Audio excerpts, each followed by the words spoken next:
السلام علیکم ورحمۃ اللہ وبرکاتہ۔ الحمدللہ رب العالمین والصلاة والسلام علی رسولہ الکریم۔ تو ہم نے ترکیب کی تھی یہاں پر کل خلے تک، اور عبارت بچی تھی والغلبۃ فی المائع الذی لا وصف له کالماء المستعمل وماء الورد المنقطع الرائحۃ تکون بالوزن۔ یہاں سے ہمیں ترکیب پڑھنی تھی اور ہم نے کہا تھا کہ اس درس میں ہم پوری وضاحت کریں گے اس مسئلے کی۔ تو واو حرف عطف ہو جائے گا یا استینافیہ، یہاں پر شروع ہو رہا ہے تو یہاں پر واو کو استینافیہ قرار دیں گے۔ الغلبۃ مبتدا ہے، وہی قاعدہ یہاں پر جاری ہے کہ شروع میں کوئی معدب باللام اس میں ضمیر مرفوع منفصل آ جائے، کسی کا علم تو بنتا ہے مبتدا، یہاں پر معدب باللام ہے، معرفہ ہے، لہٰذا ہم اس کو بنائیں گے مبتدا۔ الغلبۃ مبتدا اور فی المائع الذی لا وصف له جو ہے یہ اس کی پوری خبر ہے۔ اب آپ یہاں پر یہ کہیں گے کہ جب آپ نے پہلے الغلبہ کے بعد ایک فعل مقدر مانا تھا تو آپ یہاں کیوں نہیں مان رہے ہیں فعل کو مقدر؟ یہاں پر ہم نے کہہ دیا کہ الغلبہ تو ہم نے کہا ہے فی المائع الذی، اس کی خبر نہیں، یہ اس کی خبر نہیں ہے بلکہ یہ اسی سے متعلق ہے۔ تو ہم کہیں گے کہ ہم یہاں فعل مقدر اس لیے نہیں مان رہے ہیں کیونکہ اس کے بعد خبر خود بخود یہاں پر آ گئی ہے، موجود ہو گئی ہے، اور اگر ہم وہاں پر فعل کو محذوف نہ مانتے تو وہاں پر ہمیں کوئی خبر ملتی نہ، اس لیے کہ ہم غلبہ مصدر کا کہہ کے قرار دیتے اور جار مجرور کو غلبہ کے متعلق کر دیتے تو وہاں پر کوئی خبر تھی ہی نہیں، اسی لیے ہمیں فعل کو محذوف ماننا پڑا۔ تو یہاں پر ہم فعل کو محذوف نہیں مانیں گے۔ ترکیب ہوگی واو استینافیہ الغلبۃ مبتدا فی حرف جار المائع موصوف۔ قاعدہ ہے کہ دو معرفہ اکٹھا آ جائے تو موصوف صفت بنتے ہیں، تو لہذا المائع معدب باللام معرفہ ہے، اسی طریقے سے الذی اس میں موصول، اسماء موصولات جو ہے معرفہ کی اقسام میں سے ہیں، لہذا فی حرف جار المائع یہ موصوف ہے، الذی اس میں موصول ہے، موصول کو ایک صلہ چاہیے، تو لا وصف لہ یہ اس میں موصول کا صلہ ہے، تو لا نفی جنس، ابھی اس کی ترکیب گزری ہے، آگے لا رائحۃ لہ، تو لا نفی جنس، وصفہ جو ہے اس کا اسم نکرہ مفردہ ہے، لام حرف جار ہو ضمیر مجرور، جار مجرور سے مل کر ظرف مستقر ہوا، موجود اس میں مفعول کی، اس میں مفعول اپنے اس میں ہوا کہ ضمیر مرفوع متصل پوشیدہ اس کا نائب فاعل، اس میں مفعول اپنے نائب فاعل سے مل کر شبہ جملہ اسمیہ ہو کر یہ ہو جائے گی خبر لا نفی جنس کی، لا نفی جنس اپنے اسم اور خبر سے مل کر جملہ اسمیہ خبریہ ہو کر الذی اس میں موصول کا صلہ، موصول صلہ سے مل کر المائع موصوف کی صفت، موصوف صفت سے مل کر فی جار کا مجرور، جار مجرور سے مل کر ظرف لغو متعلق ہوا غلبہ مصدر کے، غلبہ مصدر اپنے متعلق سے مل کر اب یہ بن گیا مبتدا، اسی لیے یہاں پر انہوں نے مضاف کو بھی مقدر مانا، والغلبۃ فی المائع یعنی فی مخالطۃ المائع، تو یہاں پر آپ مضاف مقدر بھی مان سکتے ہیں، فی کے بعد مخالطہ مقدر مانیں گے، فی حرف جار مخالطۃ مضاف، المائع موصوف پھر بنائیں گے، تو یہ ترکیب یہاں پر بن گیا یہاں تک مبتدا۔ اب ہمیں جو ہے اس کی خبر تلاش کرنی ہے، تو خبر اس کی ہے تکون بالوزن، دیکھیے آگے ہے لا وصف لہ کالماء المستعمل وماء الورد المنقطع الرائحۃ تکون بالوزن، تو کالماء المستعمل وماء الورد المنقطع الرائحۃ اس کی ترکیب الگ ہوگی کیونکہ اس کا مبتدا جو ہمیشہ محذوف ہوتا ہے، با حرف جار یہاں پر تکون فعل ناقص ہے، اور اس میں ہیا کہ ضمیر مرفوع متصل جو ہے اس کا جو ہے اسم ہے، با حرف جار الوزن مجرور، جار مجرور سے مل کر ظرف مستقر ہوگا، یہ ثابتتن کے کیونکہ تکونوں میں جو ضمیر ہے یہ ہیا کی ضمیر ہے، ثابتتن کے متعلق ہوگا، ثابتتن اس میں فعل صیغہ واحد مؤنث، اس میں ہیا کہ ضمیر مرفوع متصل پوشیدہ اس کا فاعل، اس میں فاعل اپنے فاعل اور متعلق سے مل کر شبہ جملہ اسمیہ ہو کر یہ بن جائے گی تکون فعل ناقص کی خبر، تکون فعل ناقص اپنے اسم اور خبر سے مل کر جملہ اسمیہ خبریہ ہو کر یہ خبر ہوگی الغلبۃ فی المائع الذی لا وصف لہ مبتدا کی، مبتدا اپنی خبر سے مل کر جملہ اسمیہ خبریہ ہوا،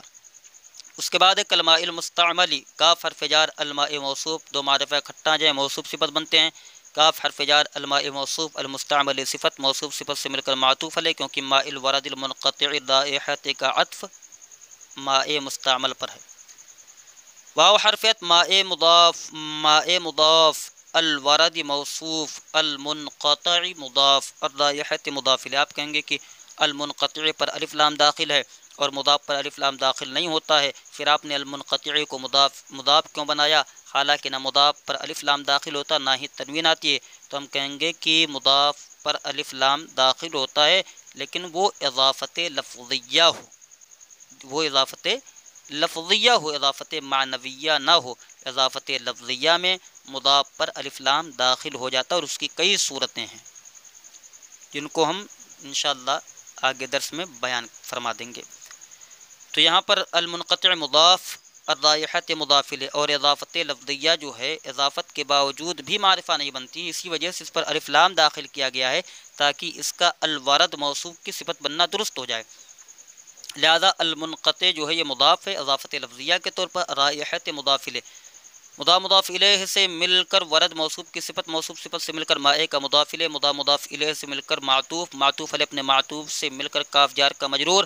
جار اپنے مجرور سے مل کر ظرف مستقر ہوا ثابتن کے، ثابتن اسم فاعل صیغہ واحد مذکر، اس میں ہوا کہ ضمیر مرفوع متصل پوشیدہ اس کا فاعل، اس میں فاعل اپنے فاعل اور متعلق سے مل کر شبہ جملہ اسمیہ ہو کر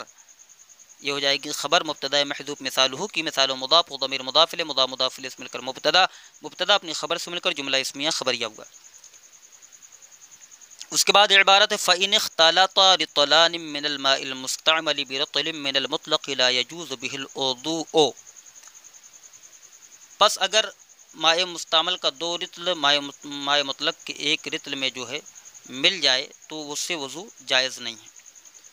ترکیب ہوگی فا تفصیلیہ، یہاں پر تفصیل بیان کر رہے ہیں، فا تفصیلیہ اس مائع مستعمل کی تفصیل بیان کر رہے ہیں، اور وہ پانی وہ پھول جس کی خوشبو ختم کر دی گئی، وہ گلاب کا پھول، اس کی اب تفصیل بیان کر رہے ہیں۔ تو فا یہاں پر تفصیلیہ ہے، ان حرف شرط ہے اور اس کے لیے ایک جزا چاہیے، تو اس کی جزا ہے لا یجوز بہ الوضوء، اور فإن اختلط رطلان من الماء المستعمل برطل من المطلق، یہ اس کا شرط ہے، پورا ملا کر یہ شرط ہے۔ تو فا تفصیلیہ ان حرف شرط، اختلط فعل ماضی معروف صیغہ واحد مذکر غائب، رطلان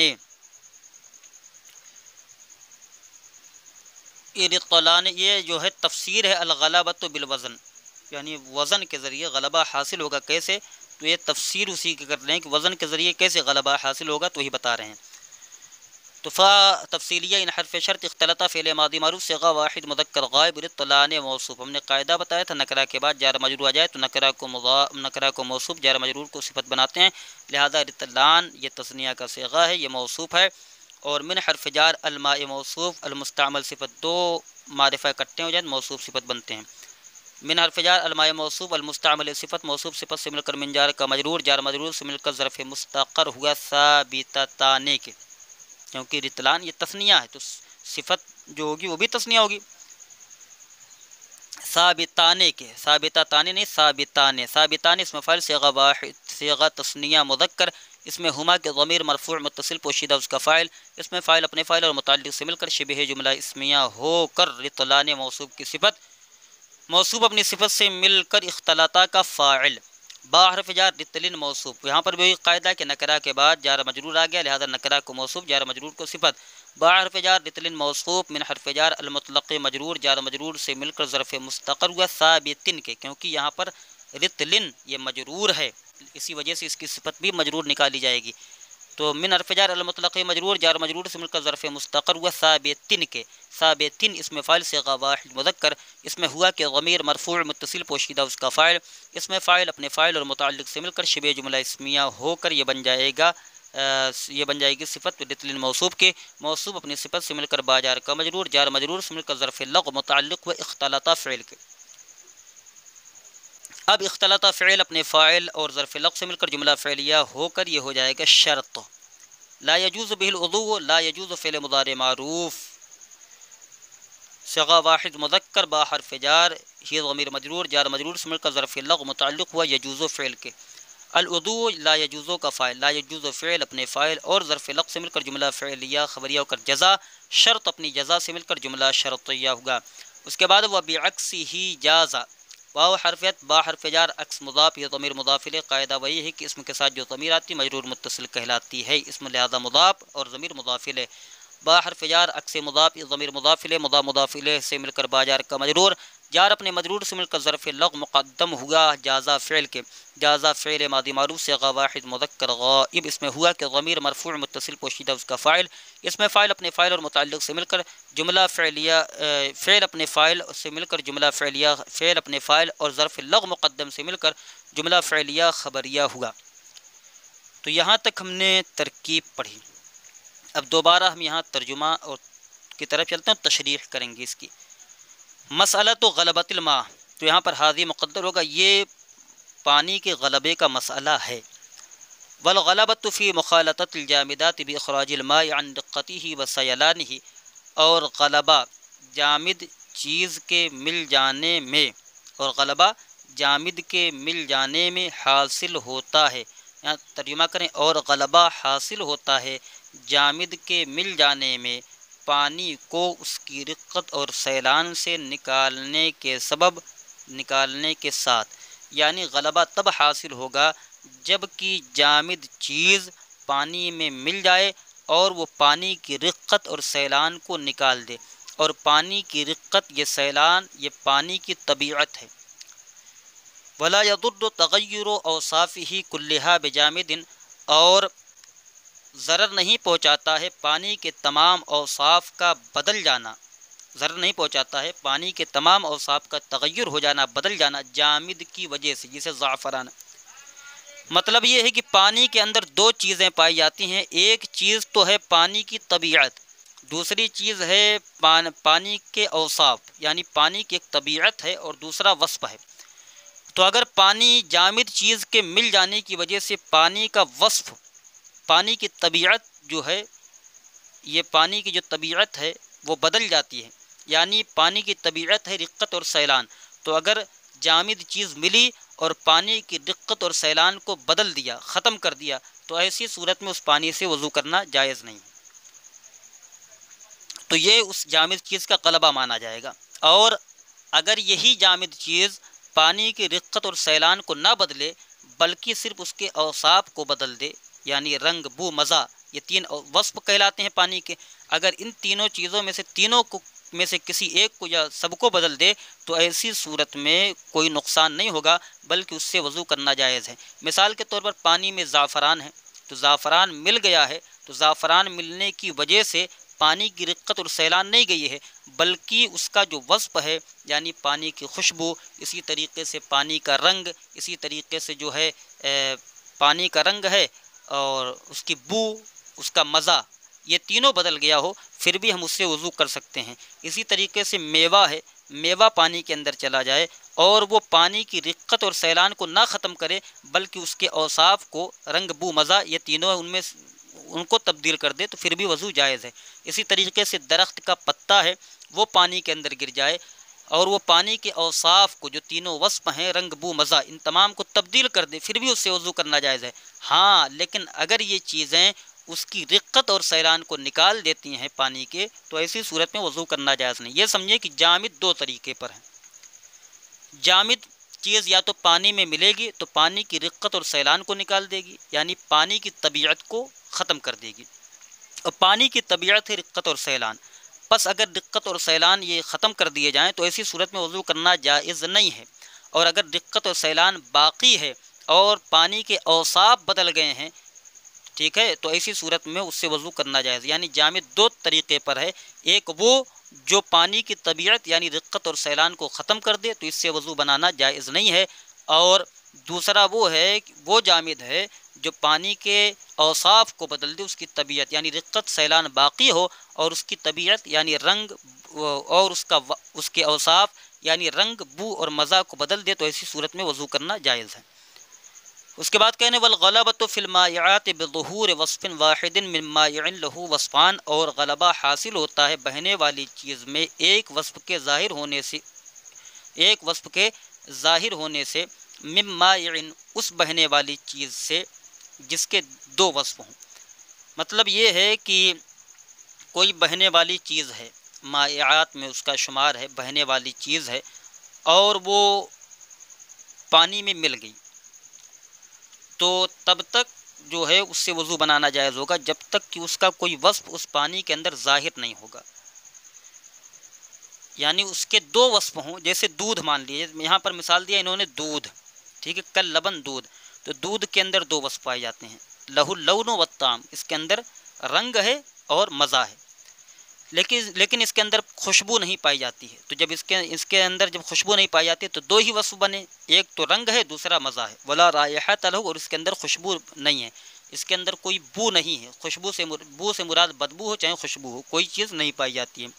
تو دو وصف جس کے اندر پائے جائیں، بہنے والی چیز ہو اور اس کے اندر دو وصف پائے جائیں، تو ایسی صورت میں اگر پانی کے اندر یہ مل جائے دودھ جس کے دو وصف ہیں، ایک تو یہ ہے کہ اس کا ایک رنگ ہے سفید ہونا، دوسرا اس کا جو ہے ایک مزہ ہے، پینے میں اس کو مزہ آتا ہے، ایک مزہ ہے، اس کا ذائقہ ہے، تو جب یہ پانی کے اندر مل جائے، اگر پانی میں اس کا ایک وصف مل جاتا ہے، یا تو اس کا رنگ پانی کو تبدیل کر دے، یا تو پھر جو ہے پانی اس کا مزہ پانی کو بدل دے، تو ایسی صورت میں اگر ایک وصف اس میں ہو جائے گا تو یہ غلبہ کہلائے گا، اور اس کی وجہ سے وضو کرنا جائز نہیں ہے، اور اگر دودھ کو پانی میں ملایا اور ان کے دونوں اوصاف میں سے کوئی بھی ایک پانی پر غالب نہیں آیا تو ایسی صورت میں اس سے وضو کر سکتے ہیں،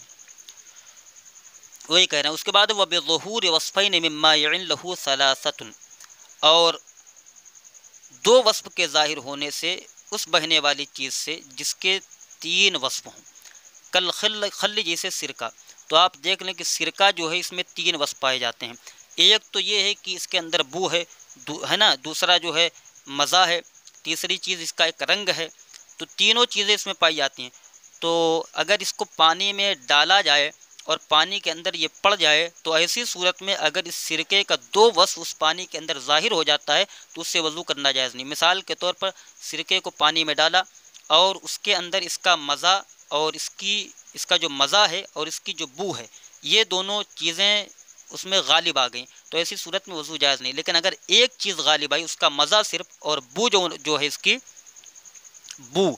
اور اسی طریقے سے اس کا رنگ غالب نہیں آیا تو وضو کر سکتے ہیں، یعنی دو وصف مکمل طور پر غالب آ جائیں تو اس سے وضو کرنا درست نہیں ہے، جائز نہیں ہے، اور اگر تینوں اس میں مل جائیں تو اس سے بدرجہ اولا وضو نہیں کیا جا سکتا، تو یہ بتا رہے ہیں۔ اس کے بعد کہہ رہے ہیں والغلبۃ فی المائع الذی لا وصف لہ، اور غلبہ بہنے والی چیز میں فی مخالطۃ المائع، پانی مائع میں بہنے والی چیز میں جس کا کوئی وصف نہ ہو، تو وہ کیا ہے، اس کو کیسے دیکھا جائے گا، کہنے تکون بالوزن، تو اس کو دیکھا جائے گا وزن کے ذریعے، مطلب یہ ہے کہ یہاں پر انہوں نے مثال دی ہے مائع مستعمل اور وہ گلاب جس کی خوشبو کو ختم کر دیا گیا، تو مائع مستعمل جو ہے اس کا کوئی وصف نہیں ہے۔ اچھا، یہاں پر انہوں نے کہا کہ مائع مستعمل کا کوئی وصف نہیں، حالانکہ ایسا نہیں ہے، بلکہ مائع مستعمل کا بھی وصف ہے، جس طریقے سے مائع مطلق کے اندر تین وصف پائے جاتے ہیں، رنگ، بو، مزہ، اسی طریقے سے مائع مستعمل کے اندر بھی تین وصف ہیں، رنگ، بو، مزہ۔ ہاں، یہاں پر کہنے کا مطلب یہ ہے کہ لا وصف لہو، اس سے مراد صرف اتنا ہے کہ کوئی ایسا وصف اس مائع مستعمل کے اندر نہ پایا جائے جو مائع مطلق کے خلاف ہو، اگر کوئی ایسا وصف مائع مستعمل کے اندر پایا جاتا ہے جو مائع مطلق کے خلاف ہو تو ایسی صورت میں جو ہے یعنی یہ ہے کہ اس کے خلاف نہیں ہے، بس اتنا سمجھ لیجئے کہ مائع مستعمل کے اندر کوئی ایسا وصف نہیں ہے جو مائع مطلق کے برخلاف ہو، تو جب دونوں میں وہی پائے جاتے ہیں تینوں اوصاف، تو مائع مطلق میں بھی تین اوصاف پائے گئے اور مائع مستعمل میں بھی تین اوصاف پائے گئے، تو دونوں تو برابر ہی ہیں، کوئی ایسا وصف نہیں ہے مائع مستعمل کے اندر جو مائع مطلق کے خلاف ہو، لہذا اس کا کوئی وصف نہیں ہوگا، اس اعتبار سے لا وصف لہو، اس کا کوئی وصف نہیں ہے۔ تو کہہ رہے ہیں کل مائع مستعمل، جیسے مائع مستعمل اور وہ گلاب جس کی خوشبو کو ختم کر دیا گیا ہو، تو اس کو وزن کے ذریعے دیکھا جائے گا، یعنی وزن کے ذریعے ہوگا، تو آگے تفصیل بیان کرنے فَإِنِ اخْتَلَطَ رِطْلَانٍ مِّنَ الْمَاءِ الْمُسْتَعْمَلِ بِرِطْلٍ مِّنَ الْمُطْلَقِ لَا يَجُوزُ بِهِ الْوُضُوءُ، پس اگر مائع مستعمل کا دو رطل مائع مطلق کے ایک رطل میں ملا دیا جائے، پس اگر دو رطل مائع مستعمل کا دو رطل مائع مطلق کے ایک رطل میں مل جائے تو ایسی صورت میں اس سے وضو کرنا جائز نہیں ہوگا۔ اس کو اس طریقے سے سمجھیں کہ 1 لیٹر جو ہے مائع مطلق ہے، اور 2 لیٹر مائع مستعمل ہے، تو اگر اب 2 لیٹر مائع مستعمل کو 1 لیٹر مائع مطلق میں داخل کر دیا جائے، ملا دیا جائے، تو اس سے وضو کرنا جائز نہیں ہے۔ وبعکس ہی جازہ، اور اس کا الٹا جائز ہے۔ مطلب یہ ہے کہ اگر 2 رطل مائع مطلق ہو اور 1 رطل جو ہے مائع مستعمل ہو، یا جو ہے 2 رطل جو ہے مائع مطلق ہو اور 1 رطل وہ گلاب کا وہ پانی ہو جس کی خوشبو زائل کر دی گئی ہو، ختم کر دی گئی ہو، وہ ہو، تو ایسی صورت میں وضو کرنا جائز ہے۔ یعنی جب بھی جس صورت میں مائع مستعمل اگر زیادہ ہوگا اور مائع مطلق کم ہوگا تو وضو جائز نہیں ہوگا، اگر مائع مطلق زیادہ ہوگا اور مائع مستعمل کم ہوگا تو اسی صورت میں وضو جائز ہوگا۔ وبعکس ہی جازہ، اور اس کا الٹا جائز ہے، یعنی الٹا یہی ہے کہ 2 لیٹر جو ہے مائع مطلق ہو اور 1 لیٹر مائع مستعمل ہو تو ایسی صورت میں وضو کرنا جائز ہوگا۔ تو یہاں تک اس کا مکمل ترجمہ ترکیب تشریح ہو گئی۔ اب آگے سے یہ بیان فرما رہے ہیں، والرابع ماء نجس یا ماء نجس وهو الذي حلت فيه نجاست۔ تو ہم نجس ہے یا نجس ہے کیا ہے، ہم اس کو پڑھیں گے کہ نجس ہے یا نجس ہے، اس کے متعلق ہم بحث کریں گے۔ پھر یہاں سے انشاءاللہ الرحمن اگلے درس میں ترجمہ ترکیب ہوگا، وکان راکدا قلیلا، تو پوری اس کی تشریح ہوگی۔ السلام علیکم ورحمۃ اللہ وبرکاتہ۔